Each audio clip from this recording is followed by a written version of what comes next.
Karena wali itu ruhnya sudah hidup, kalbunya sudah terang, maka dia tahu Allah berkalam dalam ruhnya, dia tahu jika Allah menitipkan pesan dalam jantungnya. Kalau belum wali ya nggak bisa. Maka kita deket-deket aja sama wali, ya.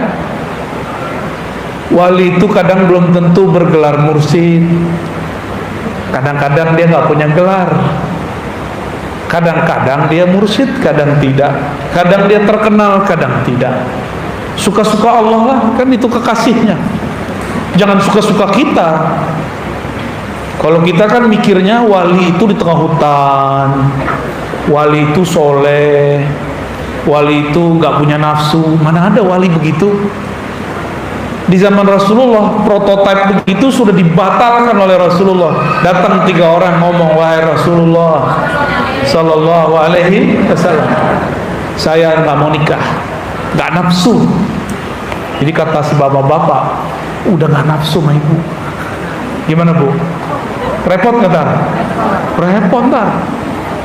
Mau suaminya begitu? Nggak mau? Beneran? Itu si laki-laki datang, la atazawwaj abadan, saya nggak mau nikah selama-lamanya. Yang kedua ngomong, la akul abadan, saya nggak mau makan lagi siang hari. Yang ketiga ngomong, la anamu abadan, saya tidak mau tidur lagi. Gaya ya, kayak sok wali bener aja. Tiba-tiba Rasulullah datang, Rasulullah Sallallahu Alaihi Wasallam. Ternyata ini orang datang ke rumahnya Nabi, udah ngobrol ngoceh macam-macam. Dilaporkanlah oleh Ummul Mukminin, wahai Rasulullah, itu orang-orang udah pengen jadi wali, ngomongnya aneh-aneh. Apa ngomong anehnya? Didengarkan oleh beliau. Terdengar mereka mengatakan mau jomblo seumur hidup. Ada yang masih jomblo? Ada yang jomblo, ya. Sampai sini ada jomblo kan? Ada yang puasa tiap hari? Ada yang nggak tidur malam hari? Nah, dengarkan ini. Rasulullah Shallallahu Alaihi Wasallam mengatakan, Ana atqakum, aku yang paling kenal Allah. Ini terjemahan saya. Kalau terjemahan harfiah, aku paling bertakwa. Tapi kalau terjemahan aslinya, Ana a'rafun nas billah, a'rafukum billah, aku yang paling kenal Allah. Allah nggak suka orang-orang begitu kok. Allah tahu dalam dirimu ada nafsu, ada gairah, maka Allah halalkan pernikahan bagimu. Fa'tazawwaj, kata Rasulullah, aku paling kenal kepada Allah, aku pun masih menikah. Assalamualaikum warahmatullahi wabarakatuh.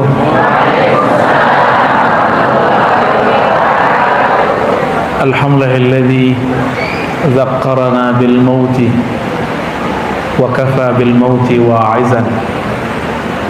Walhamdulillahilladzi ja'alana min ummati sayyidina Muhammad sallallahu alaihi wasallam. Asyhadu an la ilaha illallah wa asyhadu anna Muhammadan abduhu wa rasuluh. Allahumma salli ala sayyidil wujud sayyidina Ahmad sayyidina Muhammad wa ala alihi wal mahdi khalifatihi wasallam. Ini majelis ibu-ibu ya? Bapak-bapaknya ngikut. Izinnya izin ya. 9 tahun Bu ya. Iya, 9 tahun ya. Wah, jumlah wali songo tuh ya. Jangan jadi songong ya. Karena wali songo sama wali songong 11-12 tuh ya. Beda-beda tipis. Satu waliullah, satu wali iblis.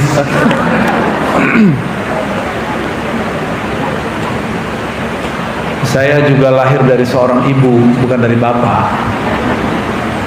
Maka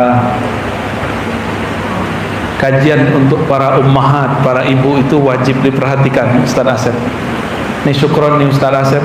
Ternyata nggak jauh-jauh. Saya kemana-mana ketemunya kalau nggak murid Abah Jejen, murid Abah Anom, murid Syekh Nazim, murid Syekh Hisham, murid Syekh Abdul Wahab Rokan, begitu terus. Jadi putarannya emang nggak jauh-jauh. Benarlah kata Rasulullah Sallallahu Alaihi Wasallam, al arwah junudul mujannadah, hadis Sahih Muslim. Arwah itu dia akan bertemu berbaris rapi satu sama lain. Kalau ketemu, kalau disebut junud itu tentara, seperti tentara yang berbaris-baris, mereka disiplin. Semoga kita termasuk yang disiplin itu. Jadi arwah itu kalau nggak disiplin, dia nggak bisa ngikutin jalur Rasulullah SAW. Saya melihat ibu-ibu ini disiplin sekali ya. Sama suami disiplin nggak? Stop. Didik anak disiplin nggak? Didik diri disiplin nggak? Sehari zikirnya disiplin nggak? Beneran? Kalau makan berapa kali sehari? 2 kali. Cemilannya? Iya, cemilannya 7 kali kata Ustaz Asep. Kalau kita rajin makan untuk fisik setiap hari, sehingga tubuh ini mekar-mekar, subur-subur kayak bapak ibu ini, bener Pak ya? Ini kesuksesan bapak-bapak ini ya. Maka kalau ingin rohani itu subur, minimal juga harus dikasih asupan 2 kali sehari, dan cemilan-cemilannya. Kenapa kolbu ini susah berzikir? Karena di dalam kolbu masih ada bayang-bayang selain yang dizikirkan. Zikir artinya mengingat. Yang diingat Allah. Di dalam kolbu masih ada bayang-bayang selain Allah. Itulah kata Imam Nawawi, bagaimana kamu mau usul, mau merasakan hadirnya Allah, sedangkan di kolbumu muntabi'atun, ya, masih terlihat, masih terbayang wajah-wajah selain Allah Subhanahu wa ta'ala. Maka karena kita ini lemah, tidak mampu mengingat Allah, ingatlah orang yang ingat Allah. Namanya Rabithah. Enggak juga, maka ingatlah yang memisahkan kita dengan orang yang kita ingat.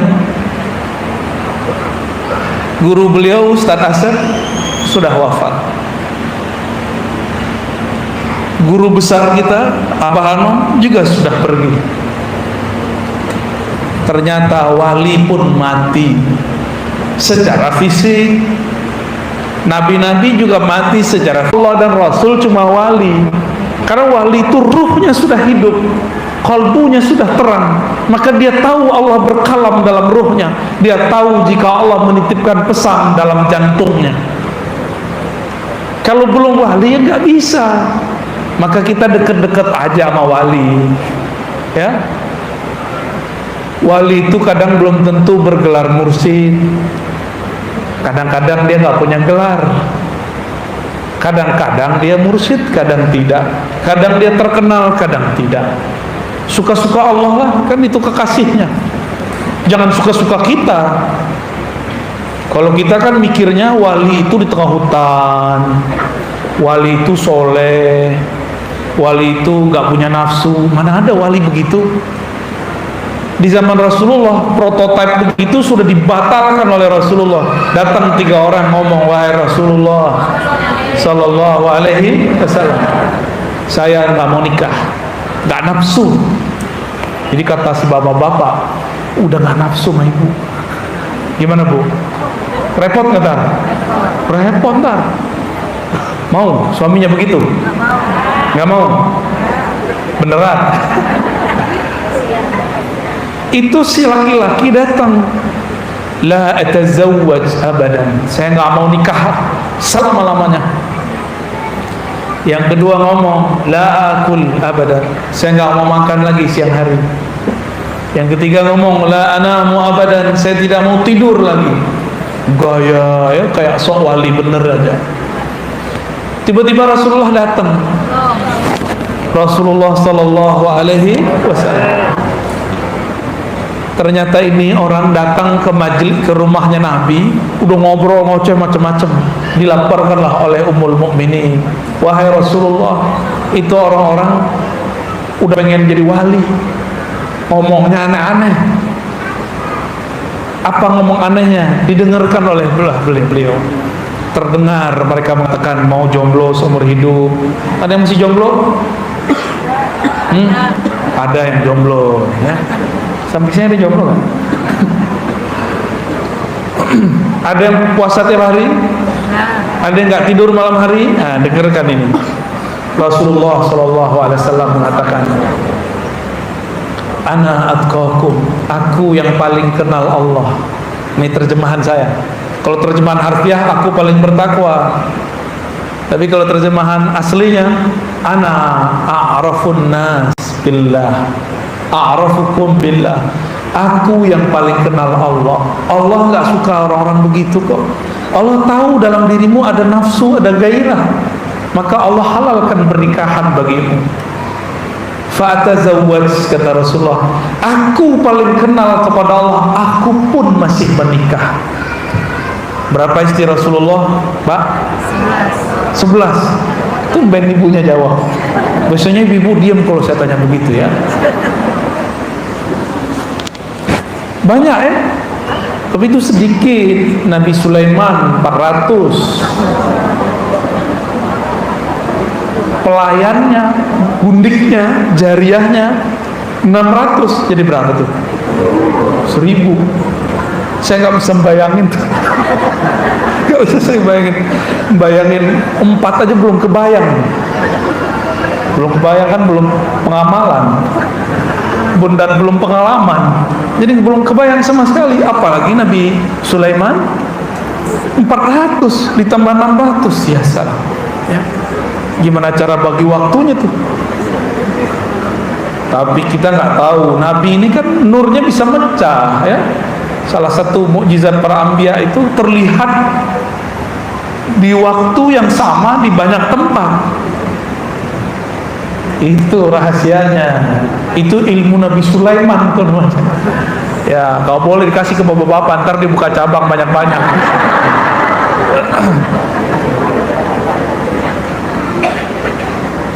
Nabi mengatakan, ana uftir wa asum, saya berbuka makan siang hari juga kadang berpuasa. Jangan terlalu serius. Wali itu nggak serius-serius amat. Yang serius itu orang mau calon jadi wali ya. Nah, ini udah akhir zaman, udah nggak boleh serius-serius amat ya. Santai, relax, karena orang beriman tuh relax. Ala bidzikrillah tatmainnul qulub. Ketahuilah dengan mengingat Allah kolbu jadi rileks. Itu terjemahan ala kampung Batam. Nah, ini kampung apa namanya? Nagoya. Namanya Nagoya. Kayak di negeri mana gitu ya.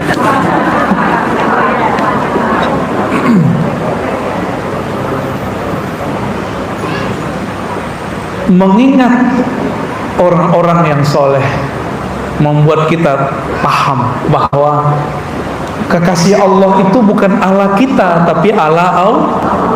Jadi nggak cocok nih sama pikiran itu, masa wali begini? Ya, emang wali kamu. Mereka itu kekasih Allah, wali Allah, bukan kekasih kamu. Suka-suka Allah mau diapain? Mau disimpan di mana? Itu aja bapak-bapak ada yang naruh di apartemen ini, ada apartemen itu, ya kan? Ada yang di pulau ini, di pulau itu, suka-suka dia. Itu bapak-bapak loh, apalagi Allah, suka-suka Allah. Allah mau samarkan kekasihnya, Allah mau zahirkan kekasihnya, suka-suka Allah. Ini ibu-ibu ini ada yang secret cinta seseorang ya. Apalagi bapak-bapak ini. Itu normal, cuma jangan kelamaan. Itu normal. Harus dihancurkan secepatnya jika tidak mungkin. Harus dihindarkan. Harus dirubah polanya. Cinta itu kalau bukan kepada Allah dan Rasulullah pasti menyiksa. Ya, hubbu ma siwah azabun. Mencintai selain Allah itu hanya menyiksa diri, capek. Termasuk mencintai guru, kalau bukan karena Allah itu lelah. Satu saat guru kita diambil oleh Allah atau kita diambil oleh Allah. Maka robitoh kita yang paling mutlak sebenarnya robitoh ikatan kalbu kepada Allah. Karena kalbu ini tidak bisa membayangkan Allah, maka kaitkan kalbu dengan Rasulullah. Karena kita tidak bertemu Rasulullah, maka hubungkan hati dengan orang yang terhubung kepada Rasulullah sallallahu alaihi wasallam. Udah punya guru yang terhubung kepada Rasulullah? Sudah, ya.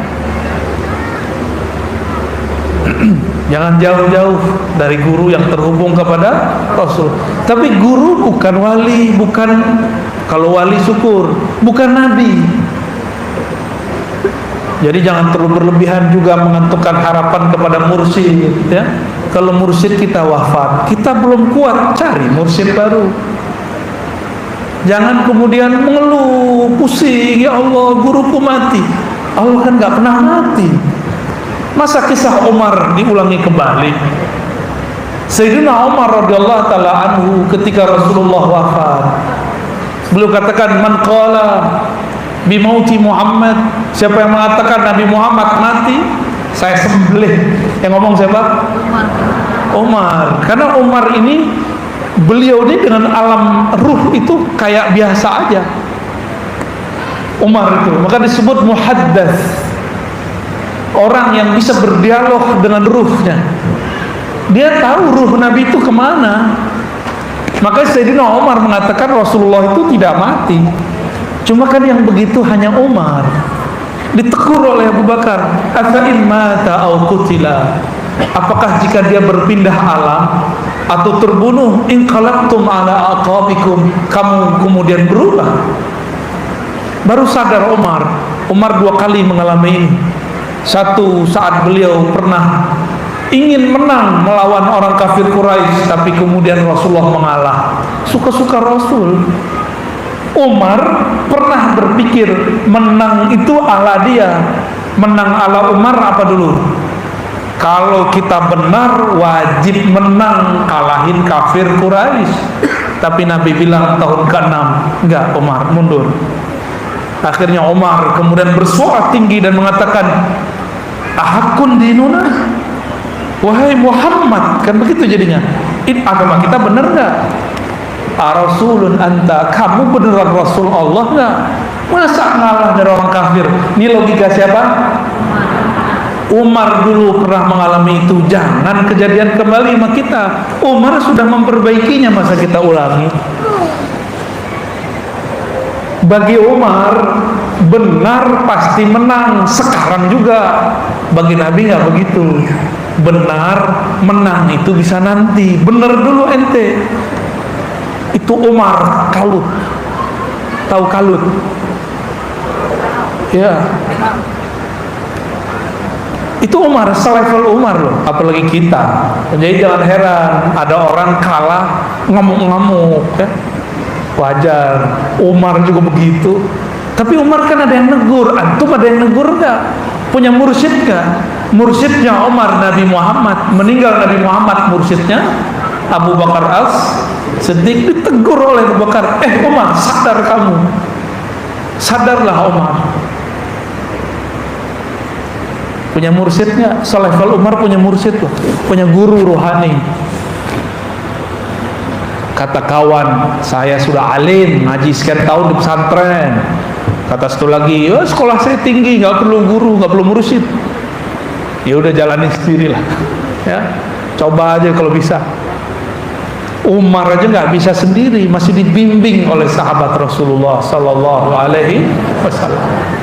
Inilah yang Nabi katakan, uzkuru hazimal lazzat, ay al-maut. Rawahu Muslim. Ingatlah sesuatu yang bisa memutus semua kenikmatan. Apa itu? Al-maut, kematian. Nikmat menikah, nikmat punya anak, nikmat punya rumah, punya mobil, habis semua. Ada saudaranya mati karena COVID kemarin. Ada saudaranya, teman kerjanya ada nggak? Teman semajelisnya ada. Masih kurang teguran dari Allah Subhanahu. Ada yang pulang nanti meninggal bisa jadi. syukur meninggalnya habis majelis. Kalau enggak, apa yang disebut mati? Al-maut. Karena kadang-kadang Allah itu unik juga. Allah mengatakan kepada Nabi Muhammad masih hidup. Innaka mayyitun, dalam surat Az-Zumar. Hai Muhammad, engkau mayyit, engkau adalah bangkai mati, gitu. Itu Allah yang ngomong. Ternyata maksudnya engkau akan mati, hai Muhammad. Wa innahum mayyitun, mereka pun akan mati. Kalau sekarang begini doang kita sebut mati, nggak ada efeknya. Coba inget-inget teman kita duduk di samping sekarang mati, bisa nggak? Orang tua kita dulu hidup membesarkan kita, sekarang ada nggak? Udah nggak ada. Biasanya kalau baru-baru ingat, baru-baru meninggal, itu bisa nangis. Tapi kalau sudah lama, bingung juga mau nangis apa. Di dunia ini yang menghidupkan sunnah ingat mati cuma ahli thariqah, ahli tasawuf. Tapi setan tidak pernah diam. Setan akan memprovokasi wali-walinya, ulama-ulamanya. Jadi ada ulama setan namanya. Ulama setan itu akan menyerang, akan mencaci maki dan menyesat-nyesatkan ulama-ulama ahli tasawuf. Ingat-ingat tuh. Karena yang mengamalkan sunnah ingat kubur, ingat mati cuma siapa yang suka ziarah kubur, itu berarti berhasil gurunya mendidik. Maka pastikan jika ada kelompok yang tidak suka ziarah kubur, kolbunya keras. Apalagi ngomong doa ente gak nyampe ke orang mati. Tuh, jadi panitia dia, panitia kematian. Bisa gak jadi panitia kematian? Itu ada tuh. Kata dia kalau bukan anak nggak nyampe, bener. Ntar kalau dia mati kita tendang aja masuk kubur. Kenapa? Karena sholat jenazah itu isinya doa. Takbir ketiga bunyinya apa? Allahumma fir lahu warhamhu. Kita bukan anaknya, ngapain baca begitu? Ini seorang imam namanya Ibn Nasr, saya ingat saya. Di zamannya ada ulama nyeleneh bilang azab kubur nggak ada. Nama kelompoknya disebut Mu'tazilah. Apa nama kelompoknya? Kalau sekarang disebut neoliberal, liberal gaya baru. Ada tuh sekarang tuh ya, di Jakarta banyak. Modal Quran terjemahan. Terus matilah orang ini. Kelompok Mu'tazilah ini mati. Tidak ada satupun ulama ahlu sunnah datang menyolatkannya kecuali Imam Ibn Nasr. Datang dia, masuk. Bingunglah semua orang di kota Baghdad. Kenapa ahli hadis ahlu sunnah mau datang menyolatkan dia? Maka disidanglah imam ini. Setelah dia keluar, dipanggil oleh para masyayikh, para kiai di Baghdad. Hei, ente ridho kepada ahli bid'ah? Enggak. Terus kenapa datang ke sana? Senyum dia. Kalian itu suuzonnya tinggi. Nah, ini kadang-kadang orang suka baca kitab tuh suuzonnya tinggi kadang. Ya, benar Ustaz Asep ya? Baru bisa baca kitab beberapa udah suuzon aja sama orang. Orang ini gak pinter, gak ahli. Baru juga coba khatam berapa kitab ya. Ini imam udah khatam banyak kitab. Dia kemudian bilang, tahu nggak kalian saya ngapain di sono? Nggak ada kasyaf sih ya. Dia ngomong begitu. Saya datang kepada orang Mu'tazilah yang ingkar ke azab kubur itu bukan mau sholat, tapi saya ngomong kepada dia. Jadi dia punya ilmu, bisa ngomong sama orang mati. Percaya nggak tuh? Apa kata dia? Ya munkiral azab, ya munkir azabil qabri, zuk azabahu. Orang mati, dulu ente kan nggak percaya azab kubur, rasain habis ini. Dia ngomong begitu, bukan dia takbir bukan. Habis itu dia pergi. Jadi Allah itu kirim umar-umar setiap masa yang kolbunya, ruhnya bisa tembus ke alam lain dengan izin Allah, disebut mukasyafah. Disingkapkan kolbunya oleh Allah Subhanahu wa ta'ala, diizinkan. Hadis Imam Tirmizi, ada sahabat lagi i'tikaf di masjid, nggak muat, sampailah keluar masjid. Itu masjid dulu tempat kuburan, ternyata masih ada itu kuburan orang Islam yang menghafalkan surat Al-Mulk, dikubur di situ. Dia nggak tahu kuburannya sudah didatarkan, diratakan, buat kemah di situ. Ini sunnah kalau itikaf pakai penutup, kelambu kayak kemah kayak ya, ada sunnahnya, disebut khiba. Malam-malam lagi zikir tahajud, itu orang pindah alam, ruhnya Allah bawa ke alam kubur. Terdengarlah ada orang baca surat Al-Mulk dari dalam tanah. Gimana kira-kira? Bapak Ibu kerja tahajud malam, baca Allah di belakang ada orang yang bilang amin. Takut gak? Takutnya bukan ke Allah, takutnya sama jin. Baru dikasih keajiban begitu udah takut. Gimana kalau tiba-tiba ada yang ngetuk pintu, Assalamualaikum, ana malakul maut.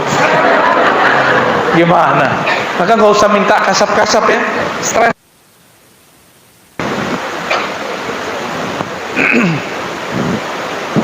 Dia dengar, tapi asik dia dengarkan. Lah, tabarakalladzi biyadil mulk. Saya hafal nih ayat ini. Ternyata yang di dalam kubur sebelum dia tidur waktu masih hidup suka melazimkan, membiasakan baca surat nggak sempet tuh malaikat maut, malaikat Munkar Nakir nanya, mau tanya datang Al-Mulk. Mulk itu surat, dan itu ada malaikat-malaikat yang membersamai surat itu. Mau datang tuh malaikat Munkar Nakir mau nyapa dia, nggak jadi, dijaga oleh. Akhirnya Munkar Nakir nggak jadi nanya, udah ente lewat. Tidur. Setiap malam dia baca Al-Mulk, yang baca nurnya yang membaca. Karena di alam kubur tidak ada lagi amalan yang dapat pahala. Yang ada yang mereka cari adalah bagaimana tambah dekat kepada Allah lewat ilmu. Nyari ilmu, nggak nyari amal lagi. Orang yang tidak sempurna ilmunya di dunia, dia akan mencari guru lagi di alam kubur. Antum percaya deh, kalau nggak mati aja dulu. Kenapa ada orang utang datang ke orang hidup? Karena dia nggak bisa ngapa-ngapain di sana. Dia minta dibebaskan utangnya, dan itu diabadikan oleh ruh. Bahwa orang yang sudah mati, jika dia hutang ada masalah, dia datengin orang hidup. Kadang kalau orang yang hidup ini kolbunya hidup, dia bisa ngobrol. Tapi kalau ruhnya belum terlatih, dia nggak bisa ngobrol. Dia cuma ngeliat aja. Banyak nih murid-murid thariqat, gurunya meninggal, ketemu gurunya nggak bisa ngomong, diem aja.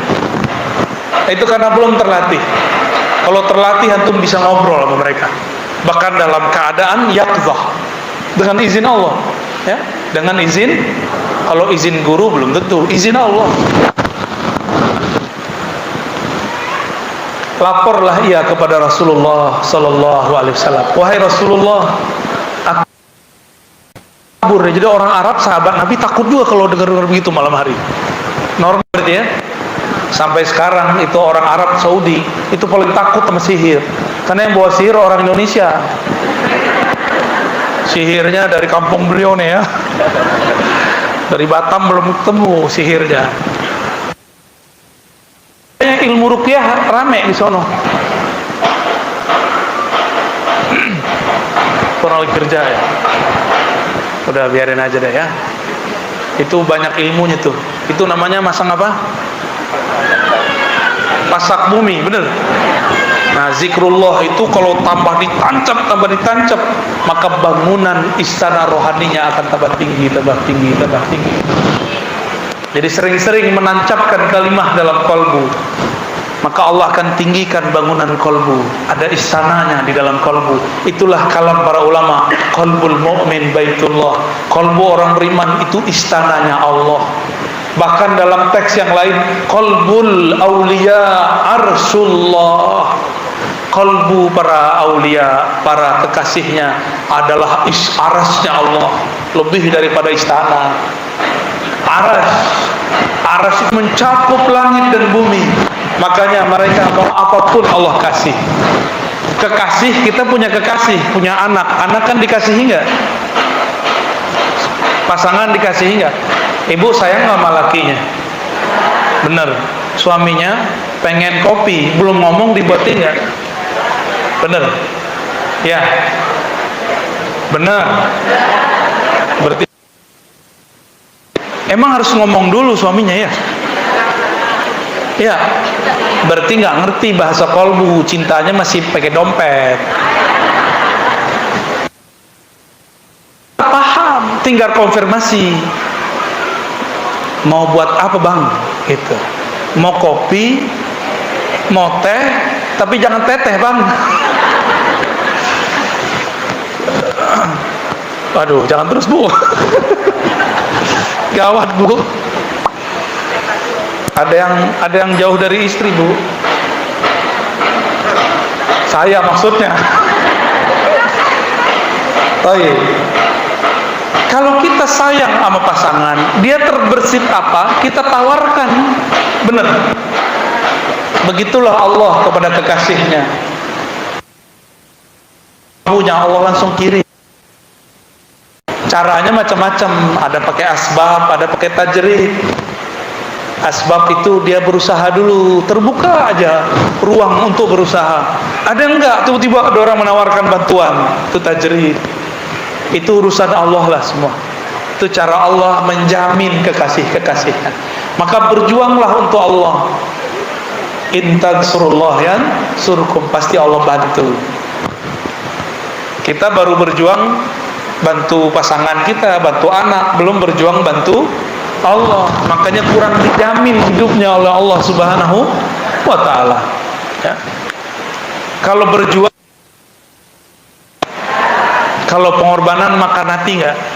Makan hati, siap-siap makan hati kalau berjuang ya. Siap-siap kalau dibenci jika kita berjuang. Apakah kita berhenti berjuang kalau ada orang mencaci maki? Enggak ya. Salah satu perjuangan kita menghidupkan zikrul maut, menghidupkan kajian supaya umat ingat pada kematian. Ingat bahwa ada masanya ruh berpisah dari badan. Tapi bagi orang beriman, kematian adalah kesempurnaan. Disebutkan dalam Al-Quran, ternyata kita dulu pernah mati sebelum ini.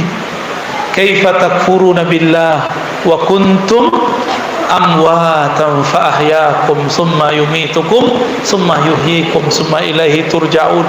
Kita dulu pernah mati. Mati itu artinya tiada, lalu Allah adakan. Pengadaan pertama itulah masa alam nur, alam arwah. Lalu ditiupkan, meninggal di alam sana, masuk ke alam rahim ibu. Ibu-ibu ngerti nggak dulu waktu anaknya ditiupkan ruh? Enggak ya? Punya anak cowok bisa, tapi nggak bisa ya. Berarti ibu-ibu ini sepakat bapak, dia nggak bisa hamil sendiri, nggak bisa nentuin anaknya laki atau perempuan. Udah program ini segala macam, nggak bisa. Di luar sana ada orang yang pengen punya anak, nggak dapat. Tapi di dalam sini banyak yang banyak anak, tapi dia putus-putus. Kalau perlu di steril, benar. Emang dunia ini aneh. Begitulah dunia. Ada yang mencari, ada yang nggak mencari, tapi malah memutus. Bapak Ibu Saudara yang Thariqat zikrul maut itulah yang turun kepada Imam Al-Haris Al-Muhasibi, disebut dengan Thariqat Muhasabah. Apa nama thariqahnya? Muhasabah. Nah, carilah majelis-majelis yang bisa bermuhasabah. Muhasabah itu bukan hanya sekedar nangis-nangis, tapi muhasabah itu macam-macam. Ada muhasabah zahir, ada muhasabah batin. Orang awam muhasabahnya zahir. Ingatnya yang zahir-zahir baru bisa nangis. Ingat kalau hidup susah baru bisa nangis. Ingat orang tua meninggal baru bisa nangis. Tapi orang-orang terpilih, mereka menangis karena mereka merasa jauh dari Allah Subhanahu wa ta'ala. Saya bertemu seorang wali Allah. Kami ngobrol-ngobrol tentang puasa. Puasa itu batal, kenapa Pak Kiai? Saya kira batal itu dengan jawaban fikih, makan, minum, menggauli pasangan. Dia bilang enggak. Bagi saya batal secara hakiki kalau engkau lupa kepada Allah Subhanahu wa ta'ala. Loh, ini keras amat nih kajian Pak Kiai. Ya iya, hadis Imam Bukhari mengatakan as-sawmu li, as-siyamu li, puasa itu milikku. Jadi para ahlullah itu mengatakan, setiap aku lupa kepadanya maka qalbuku mati. Jadi kapan qalbu ini mati? Kalau lupa kepada Allah. Karena ingat Allah susah, ingatlah orang yang ingat Allah itu guru mursyid. Ana ma'ahu idza dzakarani, aku bersamanya jika dia mengingatku. Maka ingatlah orang yang mengingat Allah Subhanahu wa ta'ala. Insyaallah qalbu kita mulai hidup ya. Bapak Ibu yang berkahan Allah, zikrul maut adalah amalnya Sayyidah Fatimah. Sayyidah Fatimah ketika Rasulullah sallallahu alaihi wasallam sakit mau wafat enggak ada obatnya. Rasulullah itu tabibul qulub, afiatul abdan. Rasulullah itu obat hati, penyembuh penyakit badan. Ada Sayyidina Ali matanya sakit disembur pakai ludah sembuh. Ada sahabat sakit perut seumur hidupnya diludahi Nabi sembuh. Ada sahabat yang punya masalah berat bau badan, cukup meminum keringat Nabi harum seumur hidupnya. Rasulullah sallallahu alaihi wasallam. Tapi di akhir hayatnya pun beliau masih sakit mau meregang nyawa dengan badan. Ketika Rasulullah sudah mulai sakit-sakitan begitu, terciumlah bau ini oleh Sayyidah Fatimah.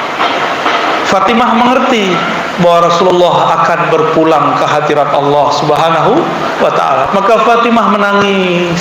Hadis ini riwayat Imam Bukhari dan Muslim.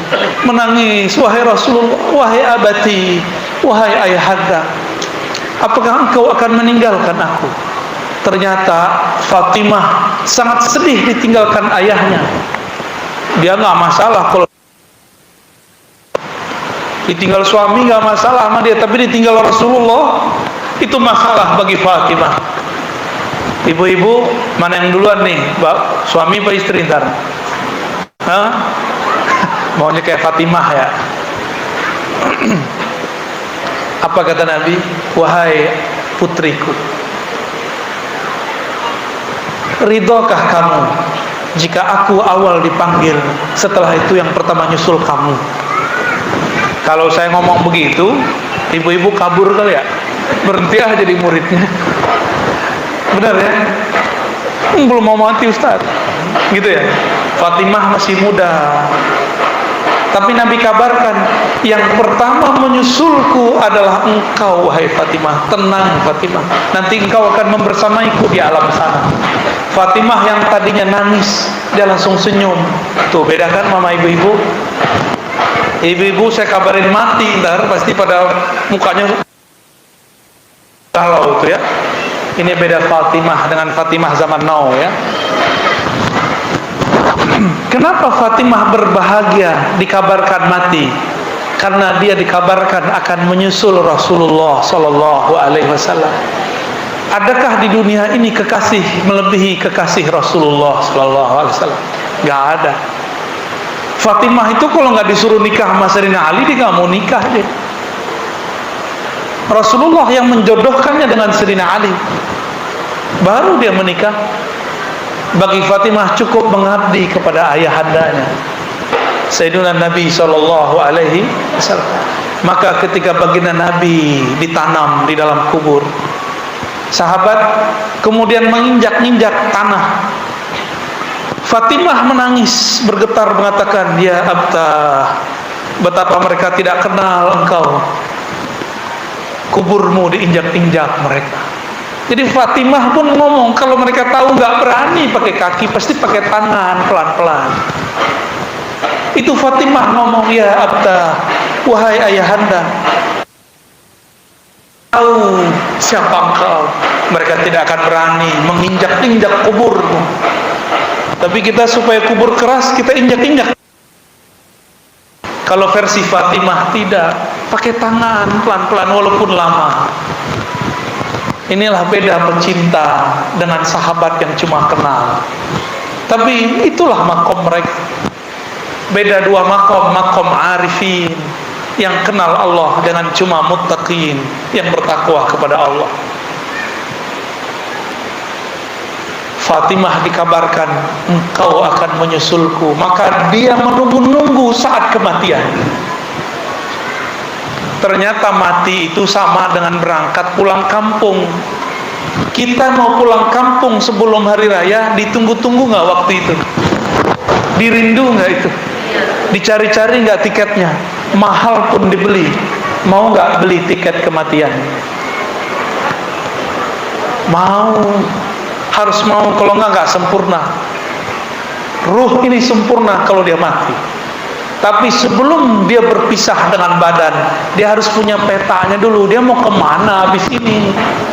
Jangan dikira orang baru mati semua langsung ketemu Allah. Enggak. Orang baru mati dihisap dulu dia, baru ditanya mungkar nakir. Belum langsung ketemu Allah. Itulah kalam Sayyidina Umar, mutu qabla an tamutu. Ini bukan hadis, Pak, ya. Matilah kamu sebelum mati. Sudah tiada, tidak melihat, tidak mendengar, tidak bisa ngapa-ngapain. Itu namanya mati sebelum mati. Dan cara mematikan diri, ingat maksiat. Ingat pas. Maka kadang-kadang maksiat itu hadiah juga. Kalau kita ini taat dari kecil, seperti anaknya Jan, namanya Banul Jan Azazil. Dari kecil dia zikir. 1000 tahun berzikir, dia merasa sombong. Itu akibat cuma diajarin zikir tapi nggak diajarin ilmu. Maka kita nggak seneng anak kita cuma hafiz Quran, mengerti zikir, harus diajarkan ilmu. Saya senang sekali ini di majelis ini diajarkan kitab ini, Al-Fathur. Ini yang nulis waliullah, Al-Ghaus, pemimpin wali di zamannya. Siapapun yang bersalam dengannya jadi wali. Tidak ada orang mengucapkan salam ke beliau, tasdik Anda waliullah, jadi wali dari Rasul. Minimal jadi wali umum. Ketemu Syekh Abdul Qadir Al-Ji, pengarang kitab Al-Fathur. Itu kalau cuma salam. Sahabat Nabi cuma memandang beliau lalu percaya beliau Rasulullah, langsung berganti status jadi sahabat. Radhiyallahu ta'ala anhu. Di zaman Syekh Abdul Qadir ada orang percaya dia seorang wali, langsung jadi wali umum, wali am. Mengikuti thariqah beliau di zaman itu, langsung jadi wali khas, wali yang spesial. Ilmu beliau terus berkembang sampai sekarang berkembang, ya. Tapi sudah banyak juga perubahan-perubahan, ya. Saya lihat beberapa yang diajarkan di sini sudah tidak diajarkan dalam thariqah. Padahal dahsyat. Sayyidina Umar mengatakan apa tadi? Mutu qabla an tamut. Inilah cara untuk membuat zikir itu nikmat. Putus ingatan duniamu, maka engkau akan ingat kepada Allah. Saya ulangi di sini. Otak kita ini bisa ingat macam-macam. Ini. Jangan sholat pakai otak, ya. Nanti pikirannya macam-macam. Ya. Zikir pakai apa? Pakai kolbu beneran. Tapi masih kepikiran macam-macam kan? Berarti zikirnya belum dengan kolbu, zikirnya masih pakai sholat kok nerjemah. Itu khusyuk dari mana ya? Mana ada Nabi ngajarin sholat itu nerjemah Quran. Kalau nggak tahu ilmu khusyuk, belajar kepada ahli khusyuk, termasuk yang jago terjemah. Antum yang ahli terjemah, jangan sesatkan umat. Coba ibu-ibu bapak yang nggak pernah nyantri disuruh nerjemah Al-Fatihah lagi sholat, pusing nggak? Pusing, stres sholatnya. Setiap sholat stres karena nerjemah. Alif Lam Mim, hanya Allah yang tahu. Hanya Allah yang tahu, gitu aja. Hudal lil muttaqin, hanya Allah yang tahu. Itu makamnya antum semua tuh. Allazina yu'minuna bil ghaib, hanya Allah yang tahu. Itu boleh ya. Salat itu bukan nerjemah. Salat itu wajah tuh, bertawajuhnya kolbu kepada pencipta langit dan bumi, menghadapnya kolbu kepada yang membolak-balik kolbu, kembalinya ruh kepada yang meniupkan ruh, kembalinya tubuh kepada tanah. Makanya disimbolkan sujud. Sujud itu adalah mati sebelum mati. Nabi Muhammad disebutkan dalam riwayat ulama-ulama sirah, kata Sayyidatuna Aminah, ketika anakku Muhammad lahir, tiba-tiba dia kemudian berubah seperti orang sujud. Itu Nabi Muhammad. Maka bernamalah Muhammad. Orang sujud itu mim ha mim dal. Tubuhnya itu adalah Muhammad. Coba kepalanya mim, benar. Lengkungan punggungnya ha. Ini mim. Ada dua enggak? Maka tasdid Muhammad. Satu kelihatan, satu tidak. Yang satunya nanti turun jadi al-mahdi. Lalu dal. Dal itu hidayah dari Allah. Hidayah minallahi tabaraka wa ta'ala. Mim ha mim dal. Maka tiada orang masuk neraka kecuali diganti wajahnya. Gak ada. Ya, walaupun gak cakep-cakep amat. Tapi ini kan wajah manusia, benar gak? Nggak ada yang sejak wajah Ustaz Asep ya, wajahnya putih, kalbunya bening. Alhamdulillah. Ibu-ibu cari ustadznya yang begitu ya. Makanya nggak boleh dimaskerin ustadznya. Selamat Ustaz. Terakhir yang mau saya sampaikan, ada pertanyaan ya, pakai kertas ya, silakan ya. Mengingat kematian itu bukanlah mengingat sesuatu yang menakutkan. Pelajarilah ngapain kita setelah mati. Setelah mati kita ditanya mengenai siapakah Tuhanmu. Maka pelajarilah ma'rifat Allah, mengenal Allah. Maka nanti kita pulang kepadanya, kita akan bersamanya. Itulah kepulangan yang disebut pulang kampung, waktu yang ditunggu-tunggu. Inilah yang ditunggu-tunggu oleh Nabi, yang dirindui oleh Fatimah, yang diingat-ingat oleh Abu Bakar, yang dirindui oleh Umar, Utsman, Ali. Mereka tidak pernah menyesal dengan cara kematiannya ya. Jadi Bapak Ibu, tidak usah takut mati, rinduilah kematian ya, supaya kita kemudian lupa kepada selain Allah Subhanahu. Wah, diketik bener-bener ini, serius bener ini.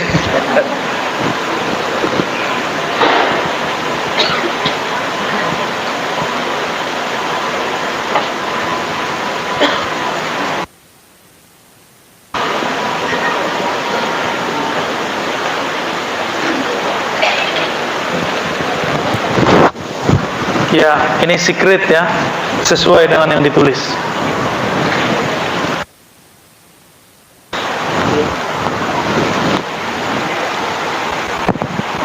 Dari majelis zikir bismillah. Ini namanya zikir bismillah. Waduh, berat itu nama. Dari semua kitab suci. Berat ini, sampai kiamat gak selesai itu ngajinya tuh. Semoga pimpinannya Ustadz Asep Robani diberkahi oleh Allah Subhanahu wa taala. Di sini ada Rotibul Haddad ya. Alhamdulillah. Salat tasbih ajib, salawat. Kan ini.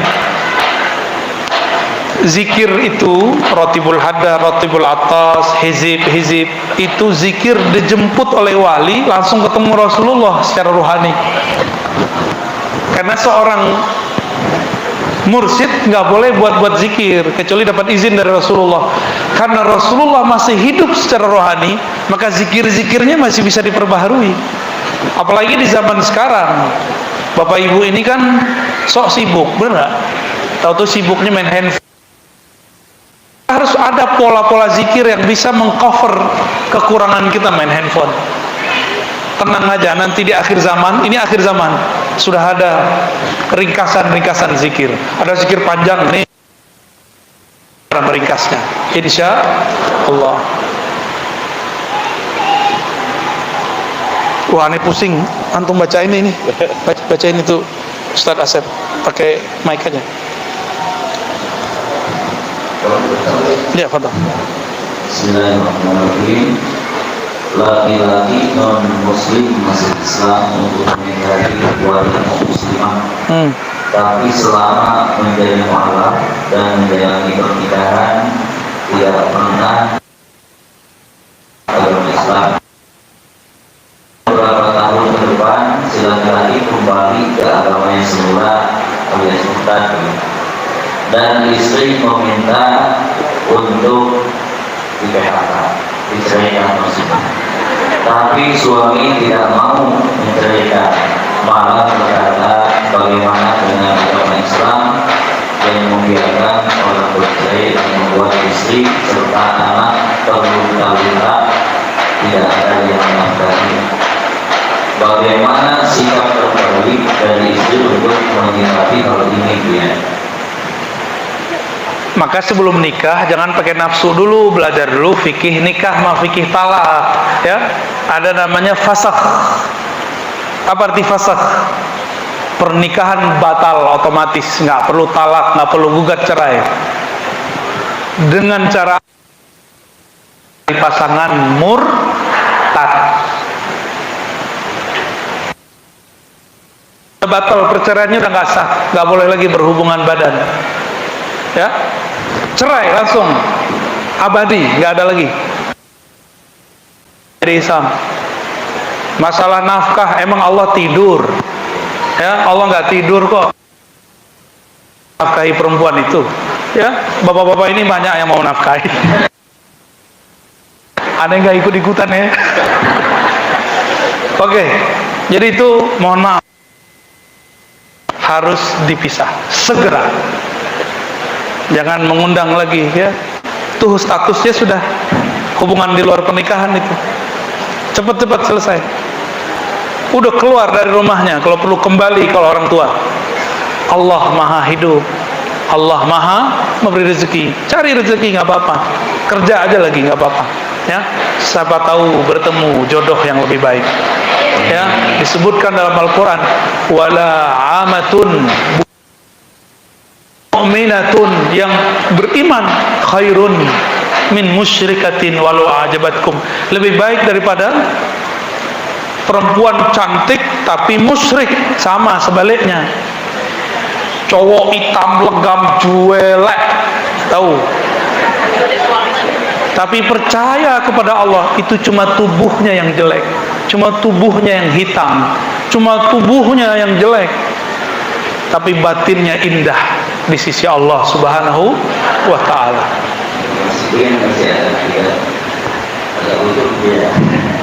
Semoga ya dalam lindungan Allah. Amin. Amin. Ya, di saat sholat kita tidur dan bermimpi, apakah setelah bermimpi roh kita keluar, ya? Lagi sholat? Ya, lagi sholat bukan. Ya. Sampai mimpi. Ya saat tidur, saat kita tidur dan bermimpi, mohon maaf, apakah saat mimpi roh kita keluar? Mau tahu? Mau tahu? Di saat kita tidur, bukan hanya mimpi, lagi tidur Allah langsung genggam roh, langsung digenggam. Tapi Allah kasih ari-ari, tahu ari-ari, masih ada kaitan dengan tubuh. Jika dia kembalikan, namanya jaga, terbangun. Jika dia tidak kembalikan, namanya mati. Mudah itu bagi Allah, sangat mudah. Jadi jangan dikit-dikit tidur, dikit-dikit mangap, ya. Jadi gimana ruhnya? Ruhnya langsung digenggam oleh Allah. Jadi pertanyaannya bukan keluar atau di dalam. Apa yang terjadi pada roh ketika dia tidur atau mimpi? Jangan pertanyakan keluar atau masuk.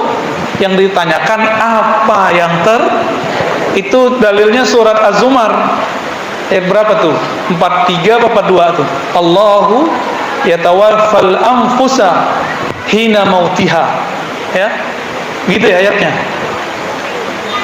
Allah lah yang mewafatkan jiwa ketika dia mati atau ketika tidur. Ada yang dilepas, ada yang diambil. Dilepas bangun, diambil mati selama-lamanya. Lanjut. Bolehkah tasbih di kalung leher?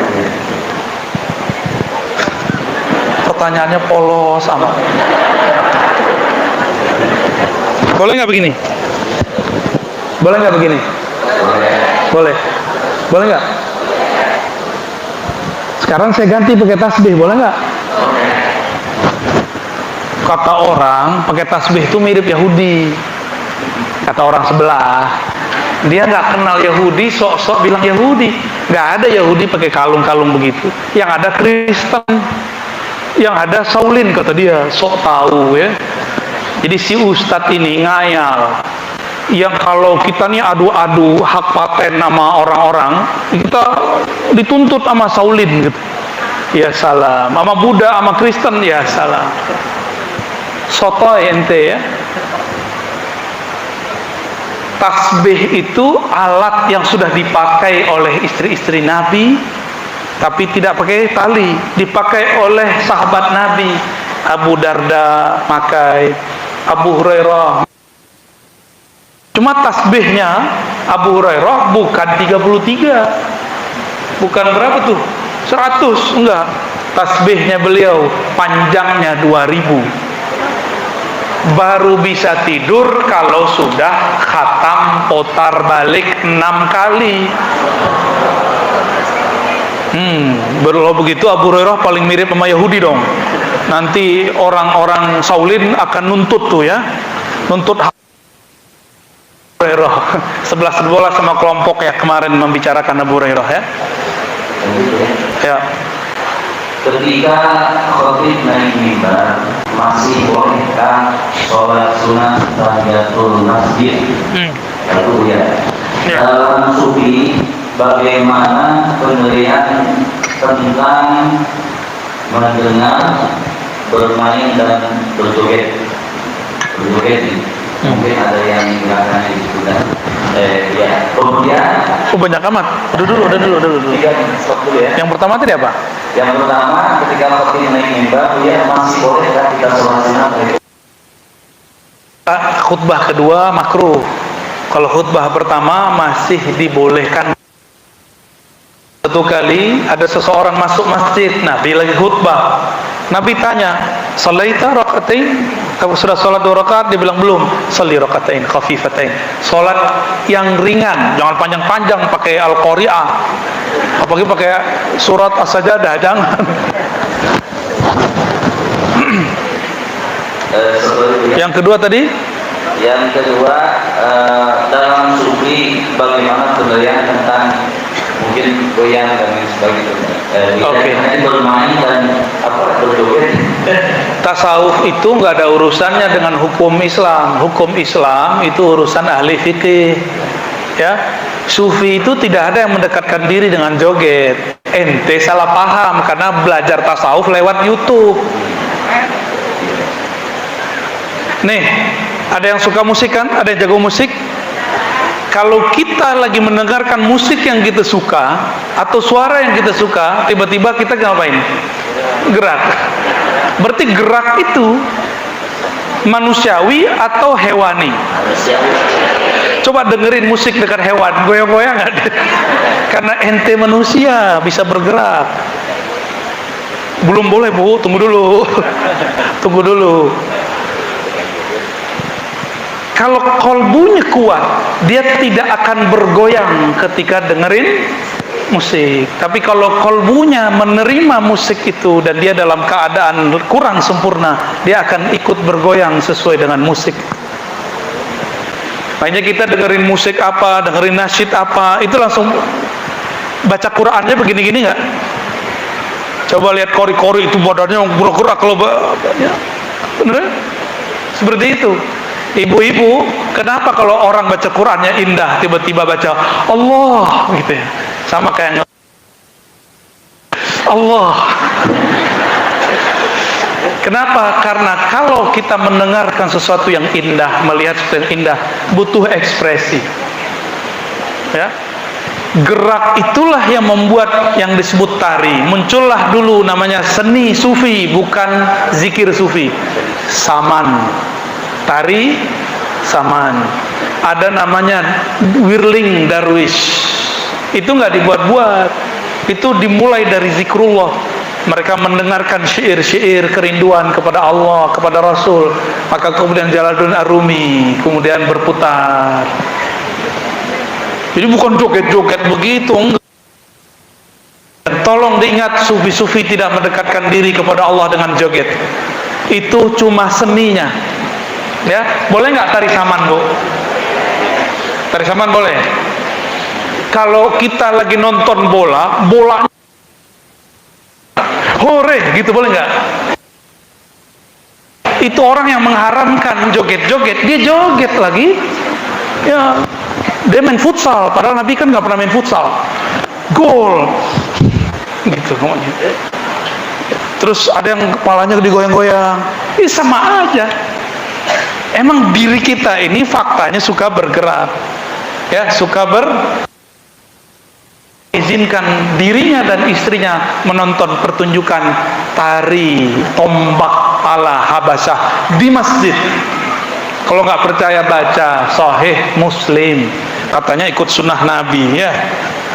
Lanjut, dipilih yang relevan, Ustaz. Siap, ya. Assalamualaikum, mohon pencerahan, bolehkah kita berzikir dalam suasana majelis ilmu? Lagi dalam suasana ngaji, ini bolehkah berzikir? Gimana ulangnya? Bolehkah kita berzikir dalam suasana bermajelis ilmu? Mungkin maksudnya lagi zikir matanya merem. Mungkin lagi ngaji, Bu ya, lagi ngaji mungkin Tasbih. ya, kayak gitu. Oh gitu. Untuk mengkondisikan kolbu itu bagus. Tapi kalau lagi taklim, pandang gurunya, terima ilmunya. Karena zikirnya kolbu saat taklim adalah mendengar, saat menyepi adalah berzikir. Saat sholat dengan membaca dan sujud itu zikir. Jadi zikir itu enggak hanya seperti antum bayangkan. Cuma kalau tambah zikir tambah jelas dengernya, boleh. Zikirnya bukan lagi zikir menyebut, tapi zikir mengingat. Saya mau tanya, ilmu itu sifat Allah bukan? Sifat Allah. Kita nyebut nama sama nyebut sifat deketan mana? Sifat. Saya tahu nama seseorang tapi nggak tahu karakternya, berarti belum kenal-kenal amat, ya. Kalau kenal Allah namanya dan tahu sifat-sifatnya, itu orang lebih dekat. Kerja di mana, karakternya begini, orangnya begitu, istrinya sekian. Kok kemana, maaf ya. Dia tahu semua detailnya, berarti dia benar sudah kenal. Ini bedanya tahu dengan kenal. Kebanyakan orang zikir itu makom tahu tapi belum kenal. Jadi lebih tinggi mana, lagi taklim, zikir, atau dengerin? dengerin ya, itulah zikirnya kolbu saat itu ya. Tapi senangnya merem aja nggak apa-apa, tapi kolbunya tidak usah nyebut macam-macam, merasa dipandang oleh Allah, merasa dilimpahi nama-namanya, dilimpahi sifat-sifatnya. Coba zikir 10 menit, capek nggak? Beneran? Paling ngantuk-ngantuk. Dilihat tasbih lah, belum 99 ya. Dilihat tebel, waduh tebel nih. Punya buku zikir Pak Ustadz? Belum. Itu nanti jamaahnya jangan tebel-tebel, ntar dia ngeliat, berhenti ah. Tapi kalau orang taklim 2 jam rasanya sebentar. Kalau zikir 2 jam kaki udah pegel-pegel. Dari tadi gak pegel-pegel kan? Tuh aneh. Karena farhan, kolbunya seneng. Kolbunya seneng. Itulah zikir yang lebih tinggi. Maka kalau lagi taklim, kita masuk masjid, bahkan tahiyatul masjid pun gak usah, langsung istighfar, syahadat, sholawat, duduk. Kita lagi taklim, syuruk, gak usah sholat dulu, selesain dulu guru kita ngomong. Karena kalam-kalam Allah keluar dari mulutnya. Itu bukan berarti haram sholat ya. Yang dianjurkan, yang afdol yang mana? Ada emas, perak, pilih mana? Taklim itu emas, antum sholat sendiri, zikir sendiri itu perak, pilih mana? Emas. Di sini banyak emas loh ya. Mas. Ini Buya, satu lagi mendoakan atau mengirimkan surah Al-Fatihah buat almarhum suami yang non muslim, apakah sampai? Enggak sampai. Buya ini perbedaan kolbu dan ruh apa itu? Pertama nggak sampai ya, karena passwordnya harus mukmin, ya. Kalau nggak sampai ya sudahlah. Cukup katakan kepada Allah, ya Allah dia non muslim tapi dulu udah pernah baik kepadaku ya, tolong ringankan, bisa. Tapi diampuni ya urusan Allah. Yang kedua tadi berat kolbu dan ruh. Ini sudah paling inti nih, udah mencakup semua pertanyaan ya. Kolbu itu adalah sentralnya jiwa.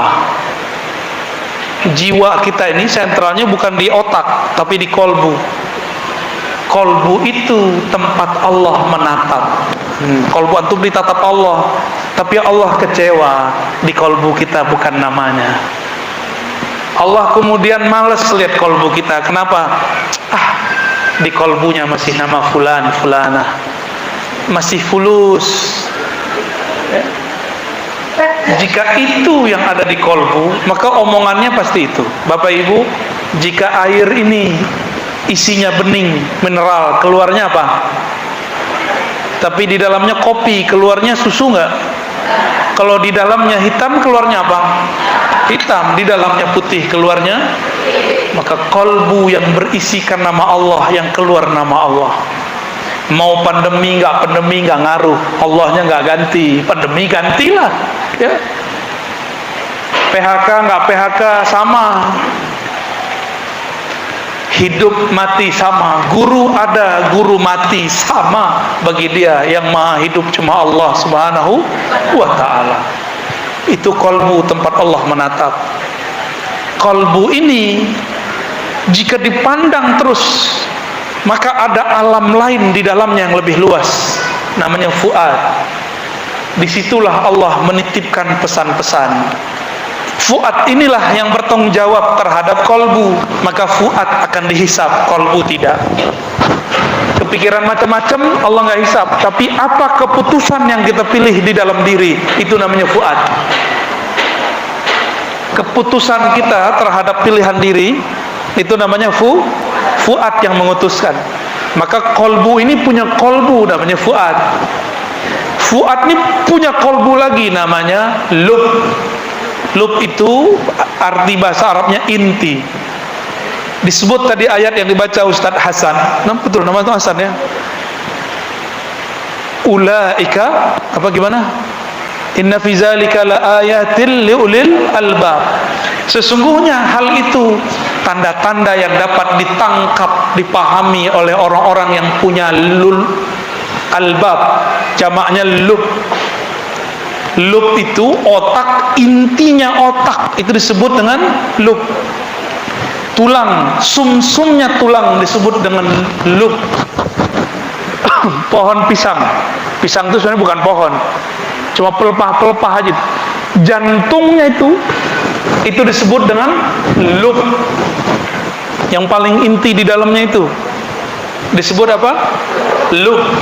Maka lub itu adalah inti daripada kolbu. Kolbu punya fuad, dalam fuad ada lub. Di dalam lub itulah Allah menyimpan rahasia-rahasianya, sirnya.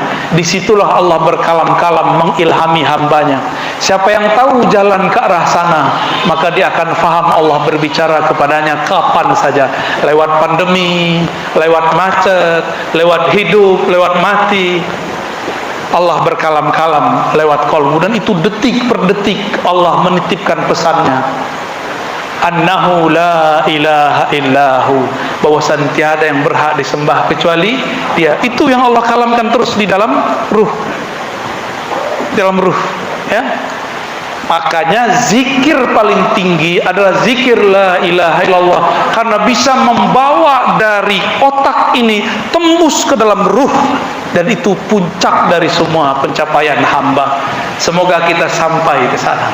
Amin ya rabbal alamin. Ajak belajar zikir sama ustaz ya. Nanti diajak zikir bagaimana cara kolbu itu bergetar kalau disebut nama Allah. Ada tekniknya, ada caranya.